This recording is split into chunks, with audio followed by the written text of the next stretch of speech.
Let's build an engine.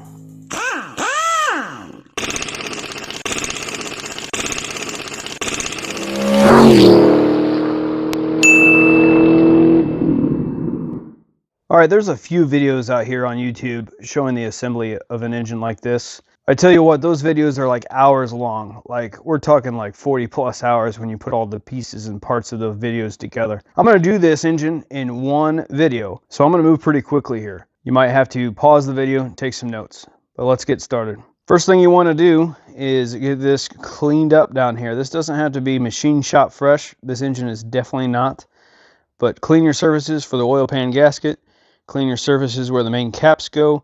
Clean your surfaces where the bearings go. Alright, there's all the new bearings in. Take note that the bottom half of the main bearings have the slit in them for the oil, right? There's a hole drilled here. And then here's a cap. This just happens to be the cap with the, on the end here, number 4, with the thrust washers on the sides here. Notice that this is completely flat. So put the ones with the slot down here and the ones that are flat on these main caps. Alright, next put some assembly lube on these bearings. I like to use Lucas oil stabilizer. And then we'll set the crank in here. Alright, there's the crank set in. I've already provided the opportunity for you guys to put some comments. I had the thrust bearing installed over here like an idiot. Anyway, it goes back here, okay? Back by where the flywheel is going to go. Alright, now let's get the bearings on the main caps and set the main caps.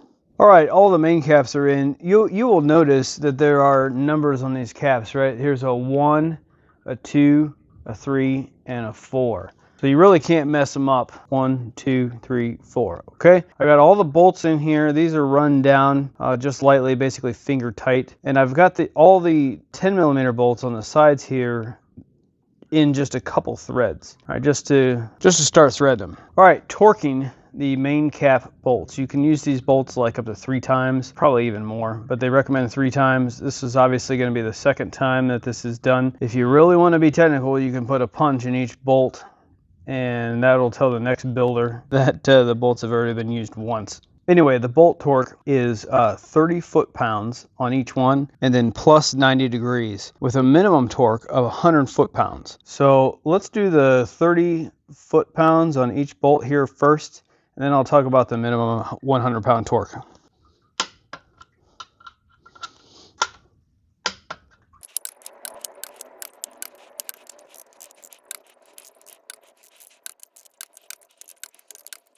Okay, each bolt is torqued down to 30 foot-pounds. Now I'm going to do 90 degrees on each bolt, and I have my torque wrench set to 100 foot-pounds. Basically, I want to hear the torque wrench click before I hit 90 degrees. Here we go.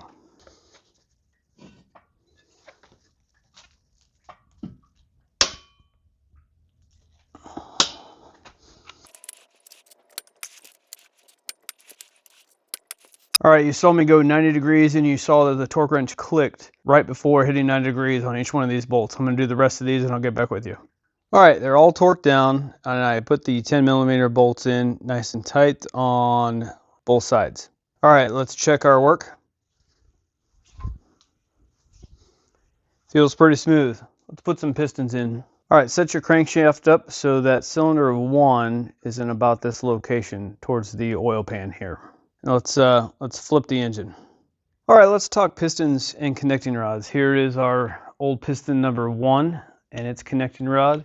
When I took this engine apart, you can see I put a number 1 on here and which way it faces is towards the front of the engine or the front of the car, okay?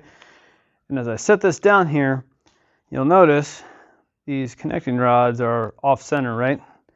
So if you put this connecting rod on like this, you're messing up.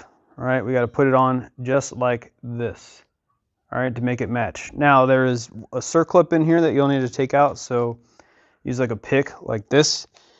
Get in here, I'd cover it with your hand. These things know to fly out. All right, once you get the C-clip out, let's push this wrist pin from behind here and get that out.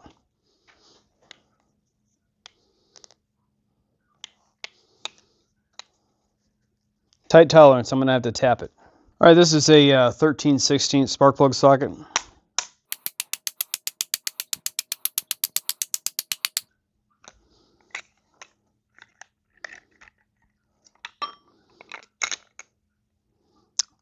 And there is our wrist pin. Okay, here's our new connecting rod on. I've got this about, I don't know, halfway through. So tap it on lightly, line it up, and we're going to hit it from this side here until it rests against the C-clip that is still inside of here.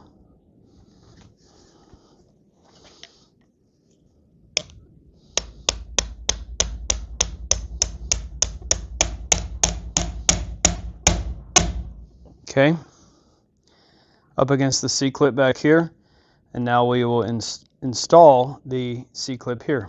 All right, I got the C-clip installed. I'm not going to lie to you, this is absolutely a son of a bitch getting those things in there, but you know, it's got to go in. All right, so C-clip is in. This turns nice and freely. So piston number 1 is done. I'm going to do the rest of the pistons, and then I'll get back with you. Hey, as you're putting your pistons together, there's something very important I want to show you. Okay, so if you look at this wrist pin, when I move this connecting rod, do you see how the wrist pin is moving? It's too tight on this connecting rod. It should be like this. Watch, the wrist pin doesn't move, and I move this connecting rod back and forth. So you might have to take some material off your new connecting rods. I typically take some emery cloth. This is a 21mm socket on here, and then literally just put it inside here and take a little bit of that brass off, just so you can get the tolerance just right inside of there.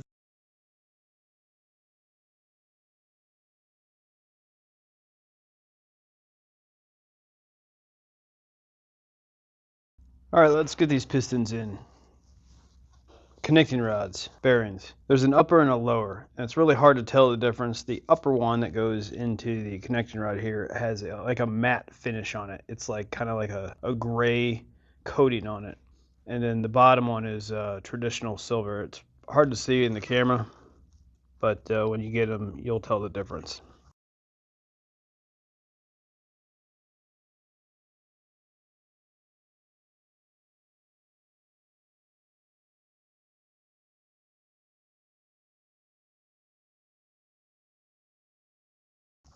All right, so let's compress these rings. I like to not put the gap of the ring on a surface that is going to be getting could be getting side load back and forth. So I put the gaps pretty much lined up with the wrist pin. So oil here, the middle one 180 out on the other side, and the top ring 180 out back on the same side as the oil. All right, let's get the compressor on it.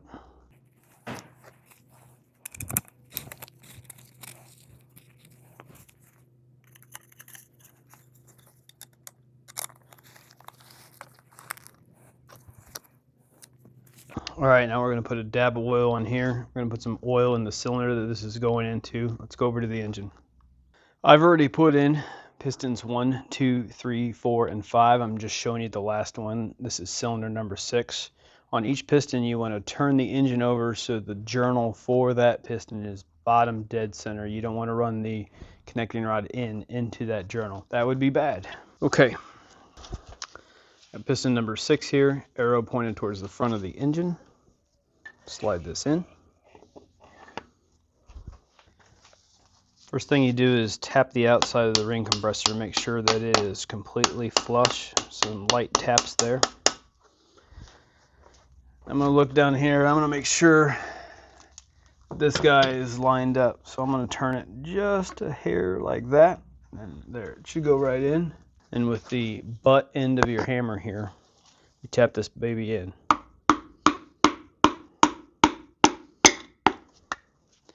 Just like so. All right, now I will guide this onto the journal in the back, and I'll flip the engine over and I'll show you a torquing sequence.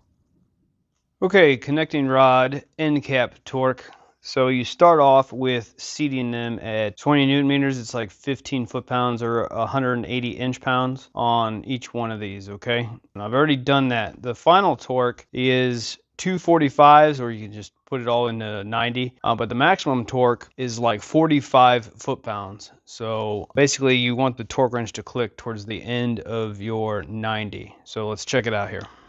I got the torque wrench set to 45 foot-pounds. We're going to do 90 degrees here. Here, click, and 90 degrees here. All right, while the engine is in this location, let's do these. 90 degrees here.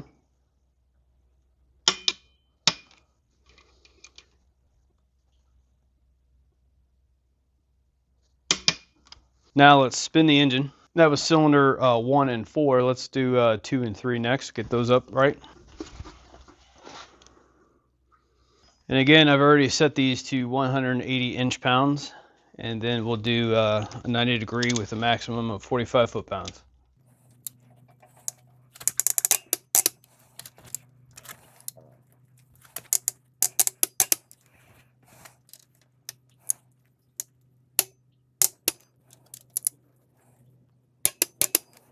Spin the engine. We'll get the last 2.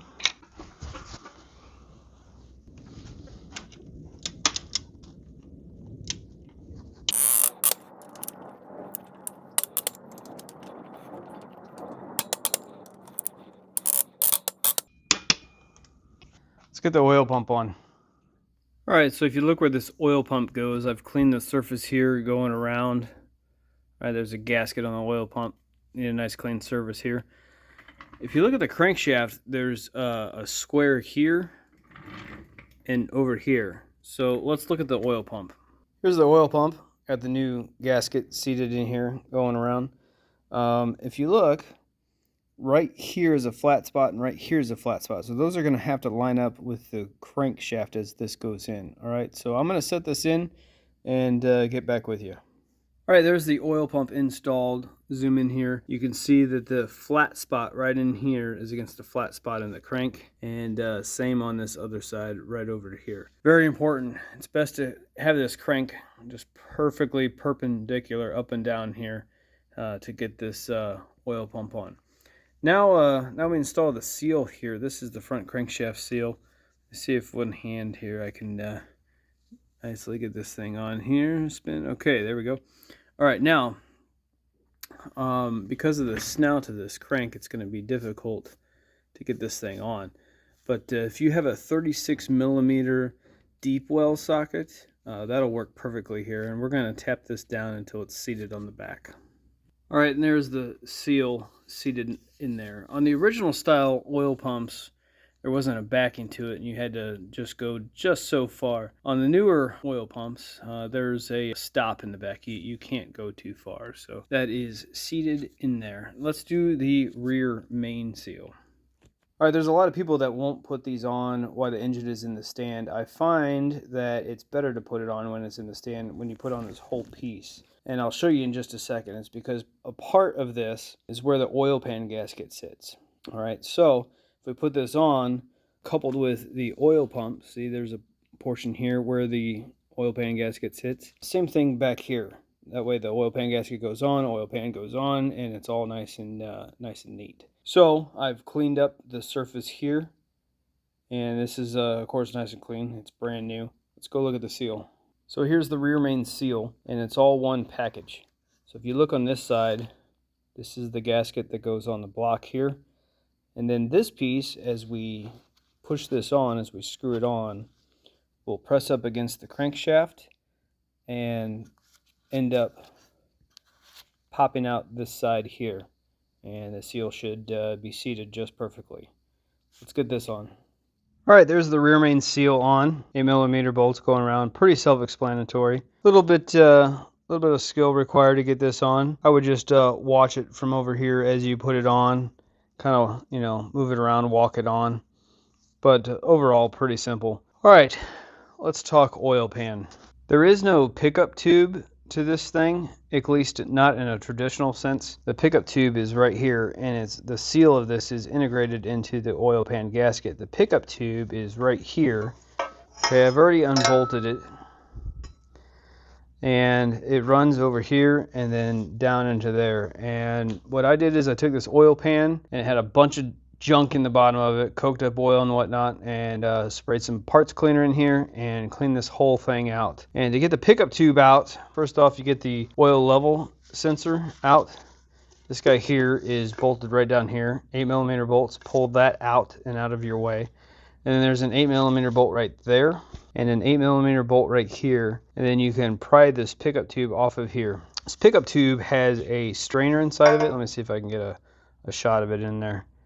There's a screen down in there. Really tough to see. Sorry, it's not focusing. But anyway, oh, there it was for a minute. What you want to do is get some brake cleaner, parts cleaner, and spray it in reverse flow. So spray it through here and let it drain out through here. All right, and then I went the other way with it, sprayed in here, and then wash this thing out in the parts cleaner. So this is nice and clean. So let me put this back together and I'll show you again. Okay, here's the oil pan basically ready to go back on. I have cleaned up the surface going all the way around here. All right, razor blade, spray clean, a little bit of sandpaper, just clean that off, and some more brake clean at the end. Make it nice and clean. All right, putting this back together, I know you saw it apart, but just so you know, this goes in first. Put it on this tube here, put that bolt in a couple threads. There's a bolt down there, 8mm, put it in a couple threads, and then zip those bolts down, and then put in this sensor here, 3 8mm bolts right there, and then clip it back in here. All right, and then don't forget the windage tray. It goes right here. There's 8mm bolts. 1, 2, 3, 4, 5, 6, 7. All right, let's put the oil pan on. Okay, here's the oil pan on and bolted down. You got 10mm bolts. 1, 2, 3, 4, 5. I'm gonna skip around to this side. 6, 7, 8, 9. And then there's a longer one right here to make 10. You go down to 8mm hex.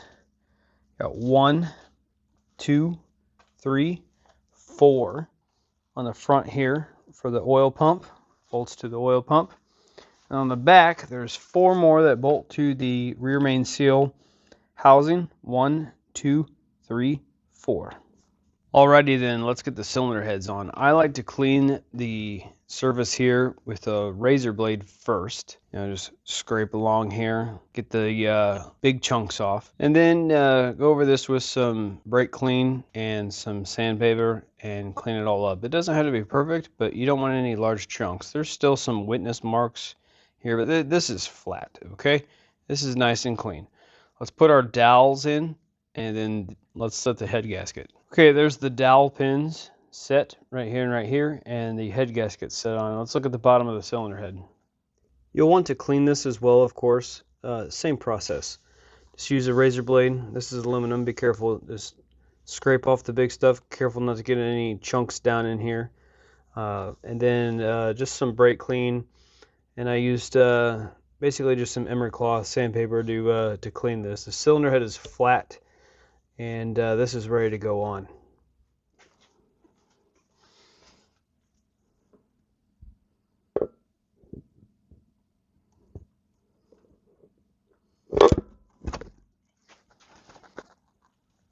All right, there's a cylinder head on. All the bolts are in and ran down flush. I went ahead and put the other cylinder head on as well. Once you've done one, it's easy to do the other one, okay? I don't need to show that. All the hydraulic lifters and rockers are back in. Torquing these bolts is dead nuts simple. Unlike the 3.0 and 5.0 gas engines that have multi-stages to torquing these bolts, this is only 2 stages. The first stage is 60 foot-pounds on each bolt, and then plus 180 degrees. You do this in a crisscross pattern, so we're going to go 1, 2, 3, 4, 5, 6, 7, then 8. So I've already got these down at 60 foot-pounds each. I'm just going to show you one. We will do 180 degrees, so roughly right over here.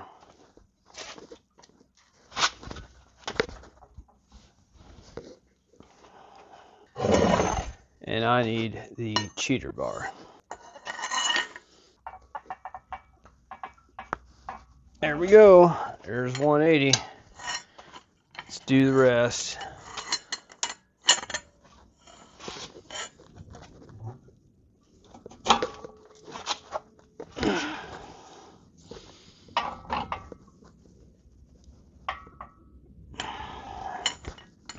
Said I was going to show you one, but that's 2.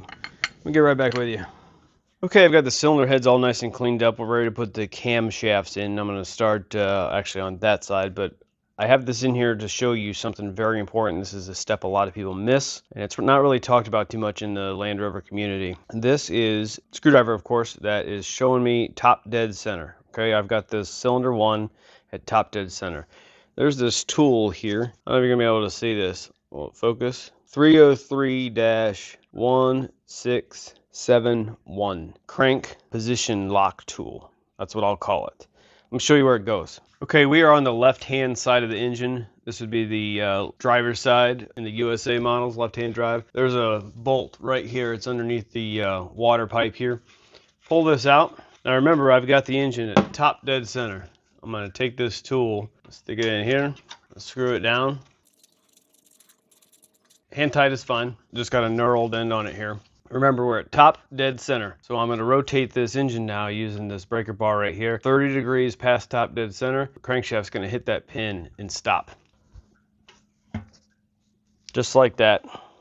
Now with the engine locked in its timing position, I'm going to set the cams here on the left-hand side, cylinders 4, 5, and 6. Okay, here are the cams set in here. I have the tendency to kind of get ahead of myself here and forget to stop to film. So let me go over this in detail with you here. When you go to set the cams in here, make sure that your chains are on both cams and you have the tensioner here inside of the chains. This goes on as a pair. You see a black link here and you see that little mark on the camshaft here.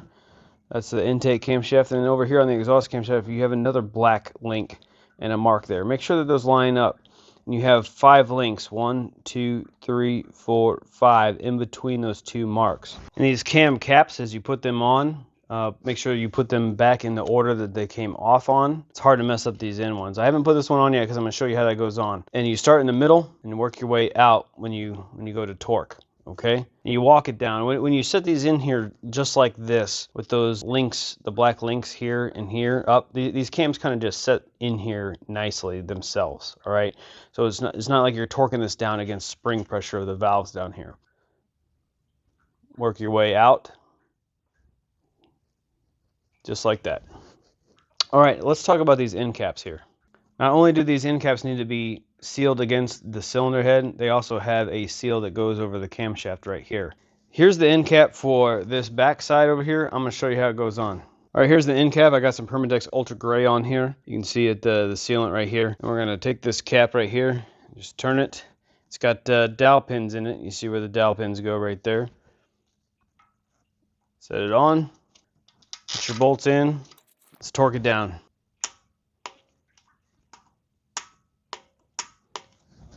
Now with that sealant still wet, take your new seal here, walk it on. Be very careful that you do not catch that keyway in the camshaft right there as you walk it on. It's kind of an art to that. And push it on, and then I take a, what is this, 1 1/8 deep well socket. Get this thing in here and just make sure it's seated back against there. 1 millimeter below flush is the tech spec. Now with all your cams torqued and all the seals in on this side, grab this pin here and pull it, and this spring-loaded tensioner comes out there, holds tension on the chain. All right, let's rotate the engine a little bit and let's do the other side. Okay, and here is the cylinder 1, 2, 3 side. 1, 2, 3. There's the cams all in there. Same thing. Look down here. Make sure you get these chains lined up. This black link here lined up with that mark there, and same thing over here, that black link lined up with that mark. And once that's lined up, you put these cams in together just like the other side, torque these down, same thing, start in the middle, work your way out. And then once that's down, then pull your pin on this will pop out, and then put in your crank seal on this side. I've put in the crank seal and I've put on the bulk of the pulley here. And then on the back, on this side, there's no seal here, there's just a gasket, and then this vacuum pump goes on. This is a T45, and then a 13 millimeter nut down here. Okay, now next I think what I'm going to do is I'm going to put the flywheel on loosely. We have to still put on the tone ring for the crankshaft position sensor. I'm going to put the flywheel on, and I'm going to lock the flywheel in place so I can torque the front crankshaft gear on. All right, here is the flywheel on. I got the bolts on here, and I also have the crank lock tool in right here. it bolts in through where the starter goes. More on these timing tools later as we time this engine. I'll get into that and how to use them and whatnot. Right now it's just holding the flywheel so we can crank this front crankshaft bolt on. And the manual says, here I'll show a picture of it. The manual says if you have an M14 bolt, it's this torque. If you have M16 bolt, it's this torque. This is an M16, so we're going to do 75 foot-pounds plus 35 degrees. It's really important that you get the torque right on this because this crank gear is not keyed. You can literally spin it around the crank like this. So vitally important that you get this nice and cranked down. All right, let's crank it. All right, got the torque wrench set to 75 foot-pounds. 75 foot-pounds. Let's go 35 degrees. Here we go. My apologies, I put a bunch of stuff on and realized that my microphone was not connected to the camera. So let's go over everything I just did. It's not that much, okay? I put on the water manifold here. All right, you got some 8mm bolts down here with some new seals. Put on the oil filter. And I put on the high pressure fuel pump. You got an 8mm screw there, and over there, and over there. After that is on, then you can put in the crankcase ventilation unit here. Then on the back, you got some Torx bolts for the high pressure fuel pump here.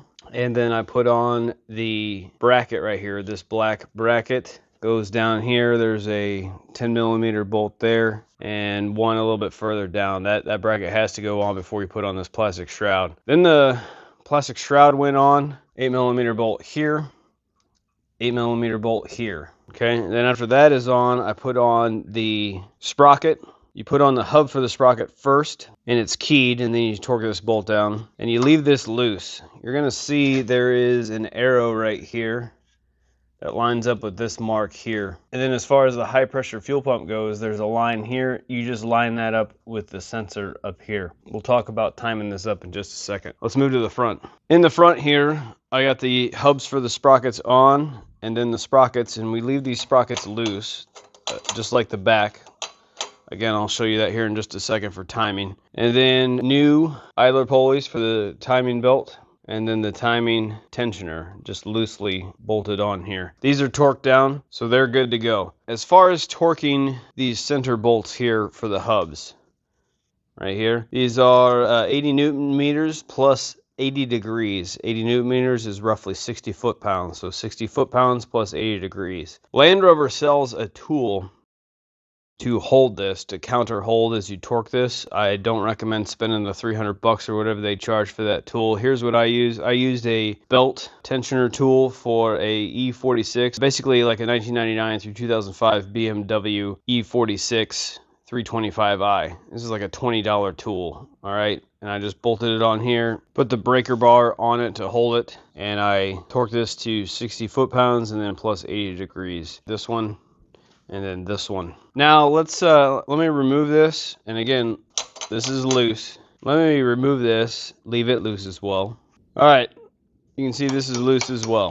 Now let's pin these things, and we'll talk about the timing tools. Here's your timing tools. I'll link these down in the video description below. What we're going to need here is these two pins, this clip here to hold the belt on the crankshaft gear, and already installed, it's not here, it's in the flywheel right now, but it looks similar to this. If you had a manual transmission, you would use this one. You can see how this pin is off center. All right, the one we're using has a much thicker centered pin for an automatic transmission. It's right here. Let me show you on the car. Here it is installed right here. This is of course where the starter goes. It's just bolted in here. And then on the flywheel, you can see it sticking through here. This flywheel only goes on one way. It looks like there's plenty of bolt holes for it to line up anyway. No, they're not drilled perfectly equal distant from each other. This only goes on one way. So this will go through a hole. It kind of looks like an oval. It goes right in there. All right, let's put the timing belt on. All right, here's the beginning of the timing on this. It's a little strange the way that they do this timing, but I'll show you how it's done. First off, on the bottom, this is where that clamp goes. This holds the belt on the bottom crankshaft gear for you here. And this is a Dayco timing belt, Dayco pulleys and tensioner as well. I will link this part in the video description below as well. Here's the part number. There is the part number for the front timing belt. We'll get to the fuel pump timing belt here in a minute. Anyway, the idea here is to have these gears loose and turned as far clockwise as they'll go. Both of these, okay? This is loose as far clockwise as you can go. You can see I've got them pinned. Let me show you, well, let me see if I can show you. Underneath here, you can see where that pin goes into the cylinder head back here, right there. Okay, and through here, there is a hole that goes through that holds the actual hub for the sprocket in place, nice and tight, but it allows this sprocket to move back and forth. So we're going to put this all the way clockwise. This one's all the way clockwise. Let me zoom out here and we'll put this belt on. All right, here we go. Again, I've said this 1,000 times, clockwise on these guys here. Now we got this belt nice and tight on the crankshaft gear down here. So let's pull this belt as tight as we can. Go around here and go on the first gear, first tooth that we come to, right there. Keeping it tight here. Go down underneath this idler pulley here. Again, this is all the way clock there. Keeping this tight. We're gonna go on the first tooth we can fit on here. Which looks like it's gonna be that one. Go down around here. Need a little bit of slack to get around here. Alright. Turn this and go on top of the tensioner. Alright. And we're kind of set in place. Alright, let's go to the next step. Alright, here's the final step on timing this thing, at least on the front here for the cams. This is the tensioner. What size is this?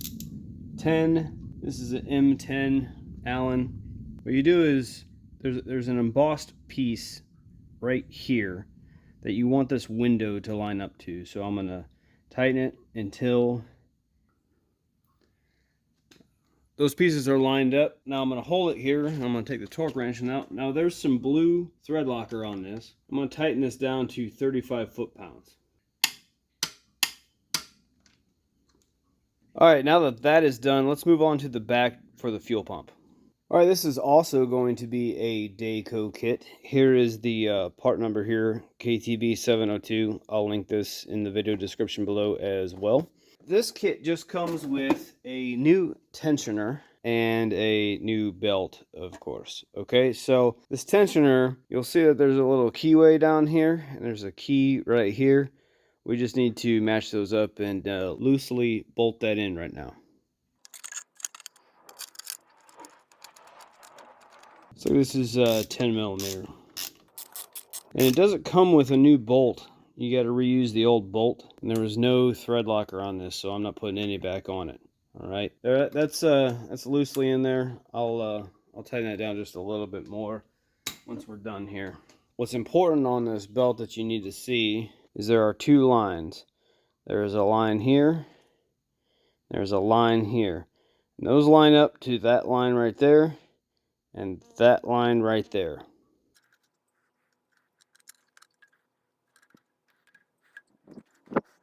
In retrospect, this is going to be easier without this darn thing in the way. Let's put this in last. Goodness.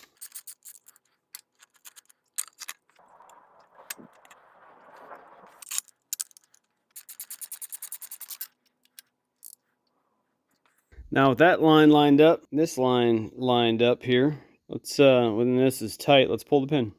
And now that that is tight, we can crank these bolts down.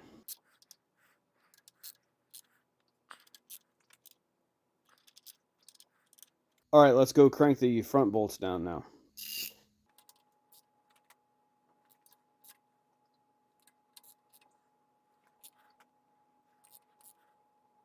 This timing pin in the way, you're going to need a small extension to get to this guy here.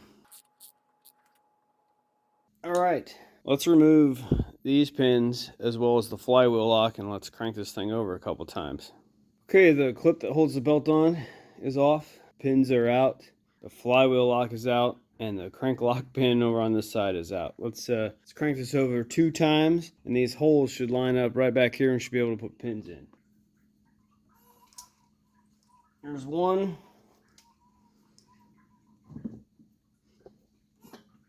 Now let's put the flywheel lock back in and see if we can put these pins in. Pin number 1 looks lined up, goes right in. Pin number 2, sorry my head's in the way, lined up, goes right in. All right, that is good. All right, get yourself some new valve covered gaskets and put those on. Make sure you keep track of the bolts. They're all different types of bolts, so make sure you get those right back in the same exact location. We got new valve cover gaskets here, / intake gaskets. This is a diesel, it's also the intake right here. So new gaskets on both of these. I'm gonna set these on. So before you set them on, I think it goes without saying, make sure you have a nice clean surface here, and also put a dab of RTV wherever one of these arches is here, right? So there's a little bit of RTV down here on the other side, and then right here and the other side, and same thing on the other side. All right, let's set the covers on now. And there's the valve covers on. The way I do this is I run all these bolts down with a driver loosely, right? Get them all threaded. And then once they're all threaded, then I come back and I tighten these down by hand going around. Normally I would start in the middle and work my way out, but the injectors go here. That's the next big thing to do. But before I do that, I'm gonna go ahead and put the timing cover on here and the timing cover on back here. Okay, with the front and back timing cover on, I'm going to do the fuel injectors. I've already got a couple here. Now, the manual is going to say to get new sealing washers. You could do that if you want. If you reuse the old ones, they're going to be kind of loose on here, and as you put this thing in, it's going to want to fall off on you.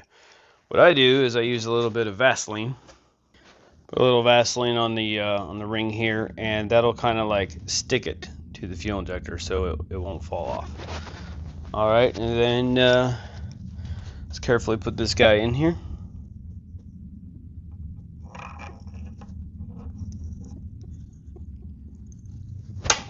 Boom, bolt them down. After you get your injectors bolted down, don't forget the sound deadening here. This is cylinder 4, 5, and 6. This is the driver's side. Same thing on the passenger side for 1, 2, and 3. Then install your bracket here and install this fuel rail. And I just loosely, this is just like finger tight over here. I'm not going to crank anything down until I get all of these connections at least threaded, at least started. All right, I'm going to put all these lines on. All right, all the lines are on. I cannot stress this enough. Just start all of these by hand. Get all of these threaded by hand. Set in place, thread them by hand all the way around. By hand here, by hand, all this by hand. And then you can tighten them down. This is the tricky one here. This one going from this rail over to the other side. I recommend putting it on here first and following it around, and then there's like a little keeper here that you can screw down. Anyway, kind of a puzzle, but you can figure it out. Take your time. By hand, then tighten them down. All right, let's put the bleed off lines on now. All right, here's the bleed off lines on. See these little white caps here? They'll be up, of course. You put them on and push it down till it has a little click, and after that, then you push this down and that'll lock it in. All right. Then the main line as well as the main bleed off line, I have put those back on as well. This engine's got so many little brackets. I'm gonna forget where they went. Like a bracket like this, I've put this on here, 10mm bolts here. Anyway, I think the next thing is I'm going to put on the exhaust manifolds and start putting on the engine mount brackets here. New gasket here.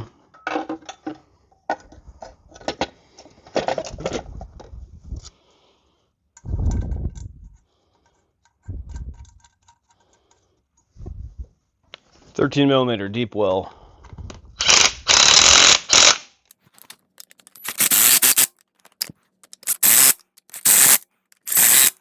One last tricky one underneath here. After running stuff down with the driver, I always like to go back over it and tighten all this stuff to feel here.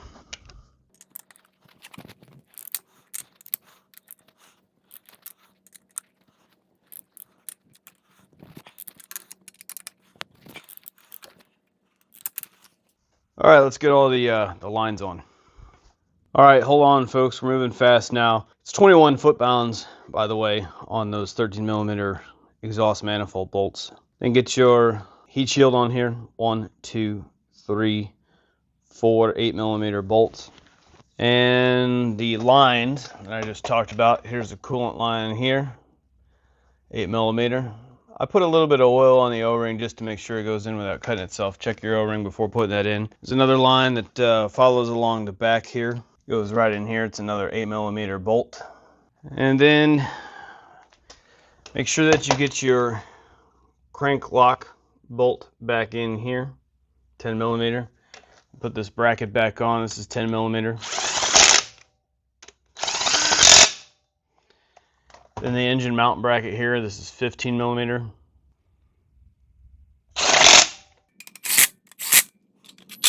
All right, let's go to the other side for a second. All right, here's the other side. Same thing, new gasket up here. 13mm nuts, 21 foot-pounds. Start in the middle, work your way out. Then put on the heat shield. Got a couple 8mm bolts here holding that on. Then here's the alternator bracket. Right here is 10mm bolts. There's one in front, right there. Put the crank pulley on. Put on the tensioner. This is 16mm. Put on your idler pulley here in the cap. Come back over and get your right hand side engine mount bracket on, 15mm. All right, I'm gonna go over everything I just did by hand just to make sure it's nice and tight. All right, I went over everything by hand, make sure it's nice and tight. Got the alternator on, 13mm bolt here. A couple 13mm bolts underneath here. Cinch that down. All right, let's get the EGRs on. Here's the EGR on the passenger side, right hand side. So you got a couple bolts here where it goes into the exhaust. And then to mount it, you got a 8mm bolt here, here, and here. This is the really long one right here. All right, let's look at the other side. This is where things start getting a little complicated. This is T30 bolts over here. You got a really long one right here, another one right here, and then underneath here, you got another one here. All T30s. This one and this one are the same size. This one's much longer. Now, I've left this loose here because as I was bolting it in, I realized that there's a sound deadening piece that needs to go here. And in order to put the sound deadening piece in, you got to start wiring this up. So I have laid the wiring harness up here. I got a few leftover brackets that I'm not sure exactly where they go. So let me figure this puzzle out, get this all top end here wired up, and then I'll get back with you. What a complicated mess. I mean, this is one heck of a puzzle. Why didn't I film doing any of this? Well, I had to figure it out. It took me probably a couple hours to figure out how everything went. I had to take some stuff off to fit some stuff back on. So I figure it best that I just set this camera up on a tripod and give you a still shot. And I will work my way around the engine showing you how everything goes on. And I'm going to start right here. Okay, in order to get these sound deadening panels on here, you have to start wiring the car up. That's because the wires for the injectors are underneath here. All right, so starting with the wiring harness, after getting the EGRs on, you start back here, okay? There is a couple brackets. So you have this bracket here that is bolted to the cylinder head. What you do is you take the bracket, you take this wiring harness, and you just kind of lay it this way across the engine. Here's the main connectors that go to the computer. Okay, comes into this guy here. This guy's got his own bracket down here. There's an 8mm bolt that goes on here and a 10mm nut that I'm touching right here. Once you have that bolted on, you can see that this splits into a Y. One goes off this way, one goes off this way. All right, and this is how this goes around the engine from the back to the front. All right, so let's start working our way this way, and we'll go counterclockwise around this engine. Okay, here we are, just a little bit counterclockwise. Run this wire this way, and you're going to run into a few brackets. Underneath here, there is a bracket for the fuel return lines. It's difficult to see, but that bracket needs to go on first. All right. And after that bracket is on and you've got the fuel lines connected to it, it also holds these metal fuel lines here. And the top of that bracket is where this tie presses into. Get that small bracket on first, then put on this bracket here that goes to the cylinder head. And then on that bracket, there is another bracket that goes vertical north and south. It's got 3 bolts to it, 3 10mm bolts, and that bracket has a piece jetting off on it for this vacuum solenoid right here. Okay. All right, as we continue going around here, underneath is the wiring loom for the fuel injectors. Once you get that connected, go ahead and put this sound deadening material on here. Let's keep moving this way a little bit. While I'm talking about the wiring harness, I'm not just going to talk about the wiring harness. I'm going to talk about other stuff that's kind of going on as you're doing this. If you look at the vacuum pump here, there's a line that bolts right here. This line goes behind the exhaust manifold here, and you can follow it. I'm touching it with my finger here, and then it goes down and bolts underneath the oil pan. Okay. All right. Vacuum lines. Right here is the actuator for the EGR. Don't forget this vacuum line. It goes back to the changeover valve that I was just talking about. Continuing on here, we have another line. Let's see if I can see it's in the camera shot. I'm touching the top of it here. It comes down. It's kind of like a breather. It'll come down here. And this is what clips into the bottom of the oil pan. Let me get a quick shot of that. Right here. Clips in there. Goes up through here. Around the bracket for the engine mounting. Underneath here. Up here. And then, boom, there's the top of it here. All right. Keep going. On the other side of the wiring harness on this EGR, you have the plug for the EGR here. You have a plug for the fuel pressure. And then you have a line that comes down here. And it'll clip on to this line. Comes down here. And I need to cut the zip tie off here. And this is for your starter here. And then you have your oil sensor right there. This does not obviously go onto the alternator. I just have it up here so it's out of the way. Speaking of the alternator, coming out of this same line here is your turn on wire for the alternator. Moving to the front, this vented line here bolts to the timing cover. And then this wiring loom here will just press on over that. You've got a line coming from the EGR here to this plug. You have your throttle body connection here. But diesels really don't have much to do with throttle. But anyway, there's a butterfly valve inside of here. Before you put this on, there is a very complicated bracket underneath here. It's this guy right here. So there's a vacuum reservoir that I'm touching right here. There's the vacuum line going to it. Behind this, this vacuum reservoir is held on by this 10mm bolt and another, basically just a shaft of a bolt. It looks like the end of a rivet. Okay, that bolt that looks like a rivet on the top of it slides into this vacuum reservoir. You'll see a hole on the back of it. That bolt with the rivet bolts this much larger bracket on. So you put this larger bracket on first. Then you put on the vacuum reservoir with this 10mm bolt, sliding it on. And then you put this on. Also on top here, you have a sensor coming off this line here.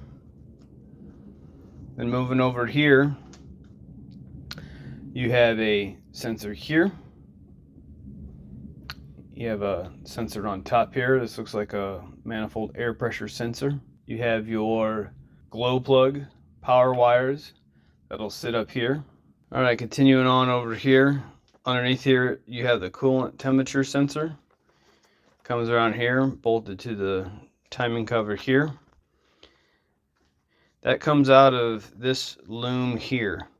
Now this loom splits off in a whole bunch of different ways. You can see one split goes here, again to another fuel rail sensor here, goes to an EGR sensor here, then around here, and to another sensor that is bolted to the valve cover here. Coming down, following this loom, the first plug you come to, super important, it's blue. This is a cam position sensor. After the cam position sensor, we're following this wire down here. I don't know where this loom goes. There's something else that bolts here that I've forgotten about. But you continue on down here, and there's a bracket here. And then you plug into the water pump here and the oil pump here. Continuing on down, you'll run into the turbo connection right here. Turbo is right above this. These two connections, not connected yet, I believe are the AC compressor. One goes to the AC compressor and the other one goes to the sensor, probably the pressure sensor on the refrigerant system. All right, let's go back up. I'm gonna keep following this around here, back up to this loom on top of the valve cover. It goes around here and you'll see this split. This split goes into the injectors on this side. You'll see another bracket down here. There's a bracket here that holds the fuel lines here. Not the pressure lines, but the return lines. And the pressure line bolts to that bracket right here. All right, we've made it pretty much all the way around with the electrical. Let's go around one more time and see if I've missed anything. Let's talk about vacuum lines. So you see these vacuum lines here, connects to the vacuum pump here. This is the main supply to the engine vacuum system, is right here. This other one I believe is for the brake booster, which obviously won't get connected up till it's in the car. But this main line here for the engine vacuum controls, it's got a changeover valve here. And then these lines go around the valve cover here where you bolted the intake on here. It clips onto the top of that stud and then comes down here and clips onto this bracket up here. Now, I don't know exactly where this changeover valve goes. This must plug in the car somewhere because I have no clue where it goes over here. So I'm letting it sit there till I get it in the car and we can maybe figure out where that goes. That was a lot of talking. Hopefully I caught everything. You know, as you put this stuff together, it's pretty intuitive. The routing of some of the wires and the vacuum lines was not intuitive, but you know, obviously this EGR pipe coming right off of the intake, bolting that down, that is obvious. Coolant lines, where they go, that is obvious. After you've gotten all of the electrical and vacuum lines on, you can put this coolant line on. This coolant line connects from this EGR, goes across here, bolts to this bracket, goes underneath the main fuel supply and return lines, and goes on to this side of the EGR right here. Another little line here. Oh, I still got to get this clamp down on here. All right, and this line here for the turbo also bolts right here to a valve cover stud. There is a crankcase breather line here. It's this guy right here. You can follow it up the back side of the engine, where you have another sensor that plugs in back here. This crankcase breather goes up through here and connects to the oil separator right here. Don't forget you got a couple plugs here for the fuel pump. This guy right here. And there's another sensor right there. Tricky guy to get this together, especially putting these brackets on in the order that they need to go. It took some time to figure that out. All right, last bit here. This is the dumbest design I've ever seen in my life. Well, maybe not, but it's pretty dumb. This intake pipe right here, as you put it on, it is very difficult to get it onto the EGR here, as well as getting it onto the turbo and this crankcase breather line as well. Very difficult. Let me get this out of the way so you can see. Very difficult to get this guy on. I don't even really know how to tell you to do it, besides this has got one of those keepers. You can open this up where it'll stay open. And the way that they designed this silly thing is it's designed literally to have the tangs on how to open and close it in the back side of the engine here. Absolutely ridiculous. Would have been so much easier if they would have just put it right up front here. Alas, they did not. Another turbo pipe here. This goes to the intercooler. I've set it on just so I didn't forget about it once we get in the car. It might be difficult to get on, so it's sitting there. And this will go down into the intercooler. I think I've talked about just about everything I possibly can up here. I'm still missing where some of these ball studs go. I've kind of thrown them in here. I'll have to rearrange those as needed. I'm going to get this clamp on right here, and then we're going to take this engine out of the stand, and we're going to set it on a table, and we're going to put on the crank position sensor. I purposely did not put on the crank position sensor bracket. Goes down here, bolt here, bolt here. You have a crank position sensor that goes inside here to the tone ring that we're going to install next. All right, let's talk trigger wheel for the crank position sensor. This is another silly design. It's almost like they forgot to put one on here, so they said, oh, let's just stick one on the back here. There's a ring. This is the old crankshaft. This is the sensor right here. I made a bunch of marks. You can see how I've lined it up down here. There's an arrow on here where I made a mark, and then I've also marked where the whole of this goes onto that, and I've transferred this mark in Sharpie on the new crankshaft. Let me show you. It's a new crankshaft, and there's where the mark, so this is about where the hole of this sensor should go. It's not perfectly, let me turn my camera here. It's not perfectly noon on that sensor. It's just a little bit to the left. Now you're going to want a tool to install this, and I will link this in the video description below. The tool is number 303-1130. One that I bought is this one right here, made by DP Tool. One thing you want to double check before you get started is on the back here. This one is set up for either the 3.0 V6 or the earlier 3.6 TDV8. This is TDV6, TDV8. Okay, we want the 3.0. That's where the hole of this sensor, this tone ring, is going to go. And while we're right here looking at this crankshaft, here's a good shot. You see this machined out space right here? This is where that crank lock tool goes. Let's do a quick flashback. There's a bolt right here. It's underneath the water pipe here. Pull this out. Now remember, I've got the engine at top dead center. I'm going to take this tool, stick it in here, screw it down. Hand tight is fine. Remember, we're at top dead center. So I'm going to rotate this engine now using this breaker bar right here, 30 degrees past top dead center, and crankshaft's going to hit that pin and stop. Yep, that's where that tool goes. So when you turn this crank, that tool is through the block here and stops right against here. Okay, here's where the sensor goes. We need to put on the ring right now. All right, this is my first time ever doing this, so we're doing this live together. I'm leaving this nut all the way loose. The way that this works is you get this ring on here. You can see where it's through the little pin right there. And then you bolt this tool through these two holes against the crank. Then you tighten this nut down and it's going to push the ring on. There's a little dowel on the back of this tool right here. That's going to go right in there. I think it'll be easier to put this tool on in two pieces. So here is the dowel. It's going to go right in here. And then these bolts right in here. This is a 8mm hex.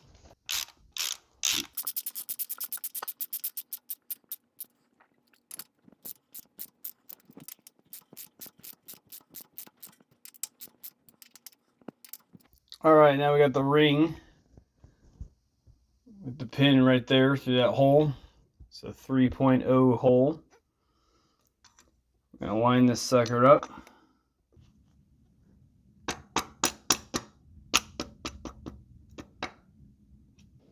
All right, let's see how this works.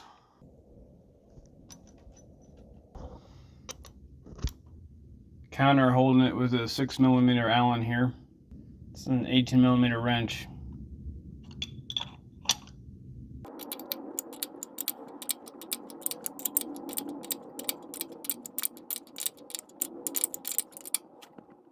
All right, went there till it bottomed out. Now I'll take it off.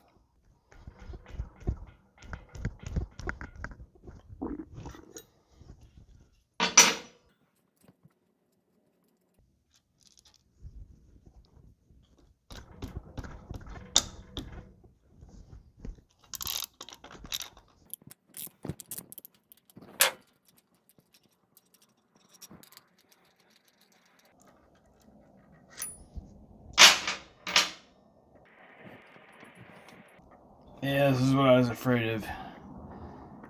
This sucker's gonna be tight on there. Oh, look at that.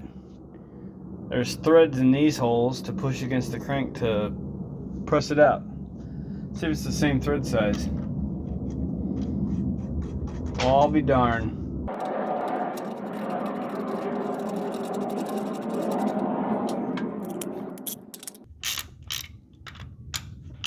Walk this off. Just go back and forth between here. Get this thing off. I'll get right back with you. Boom, there we are. The ring is installed. I was pretty spot on with my mark. Granted, it was just eyeball. I just wanted to know or make sure that this hole was going to be somewhere around that mark, and pretty much nailed it right there. While we're right here, let's go ahead and get the crank position sensor in here and route it through this hole, and we'll get the bracket installed on this side. All right, here's the crank position sensor installed. This is a T25 bolt here, sensor here, wire, and then getting this in is kind of a pain, this little dust cover here. But then you can see the bracket, 10mm bolts here, right there, right there, right there. One heck of a bracket for this thing. And oh, by the way, I think I said that one of these electrical connections was, or maybe both of these electrical connections was for the AC compressor. No, one of those was for the crank position sensor right there. All right, let's get the flex plate flywheel on. Now here's something I want you to all to see. These are all blue Loctite, run down finger tight, okay? But this flex plate can still move a little bit. It's not perfect. There's no dowel at the center of this thing. Now if I take this lock in here, see it right here? I can't fit it in, but if I move this way a little bit, boom, it fits right in. Now, could I put the lock tool, the crank lock tool that I showed you, back in here? I could, but I'm not going to. Why? Because I know that when I removed it last time, this crank has not moved. All right, I am going to put this in this position right here. Tighten this down, and then we'll torque these. Okay, we're going to torque these in a star pattern. 1, 2, 3, 4, 5, 6, 7, 8, whatever. Just do a star pattern. The first pass is 35 foot-pounds.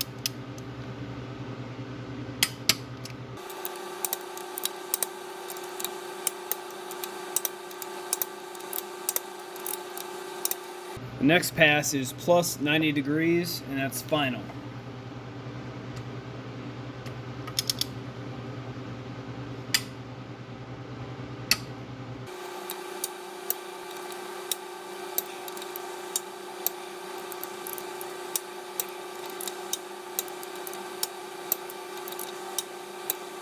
All right, let's set this baby back where she belongs.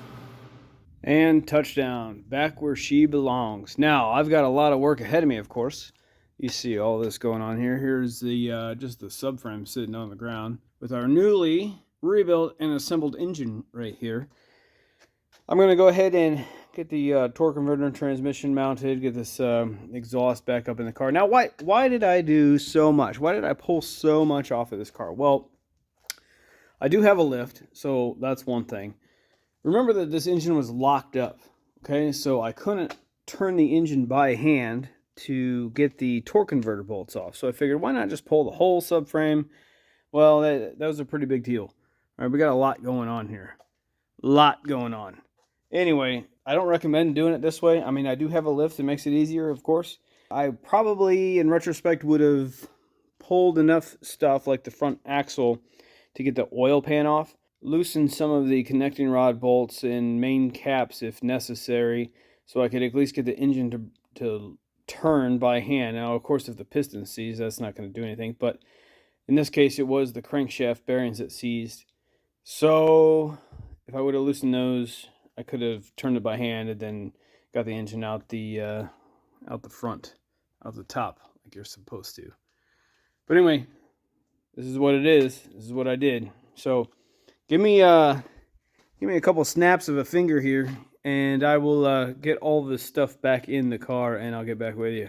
A little longer than a few minutes later. Abracadabra. Poof. Yeah, baby. Ah. Nice. All right, got her all back in. Why didn't I show you putting this all back in? Because really this video was about rebuilding the engine, not how to take it out or put it in. Again, I took it out the bottom with the subframe, and I don't recommend that. It's a lot of work. You should pull this engine out per the manual out the top here. Anyway, the changeover valve does go onto the body here. I didn't know where that went on the engine. It's because it doesn't go on the engine, it goes right here. That vacuum line back here, that was for the brake booster. Just a bunch of stuff connection out, connect the hoses, connect the intake lines here, the air box. The sun is bright here, sorry about that. It's that time of day. And then electrical connections over here. Plug in here, plug in over there. Let's fire this thing up. Now, I messed up. Usually I show the engine being started literally for the first time. I forgot to film. I put the key in the car and fired this thing up. But here I'll let you hear it run. Before I hop in, I do have the front bumper on just loosely, just so I could get the electrical connections on and not cause a bunch of other faults with the parking sensors in the front. Sure, can I clear them off? I just kind of set it on there and plugged it in over there. Let's fire this up.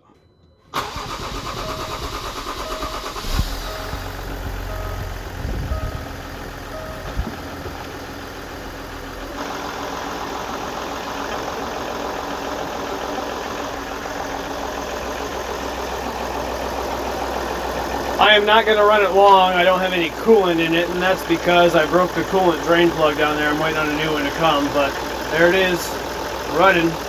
Sounds pretty good, pretty amazing. So I got a few more things to do to get this thing road worthy, but the engine is running, and we're going to end the video right here. All right, thanks for watching. Please like, please subscribe. It's free to you. Helps guys like me out. Catch you next time.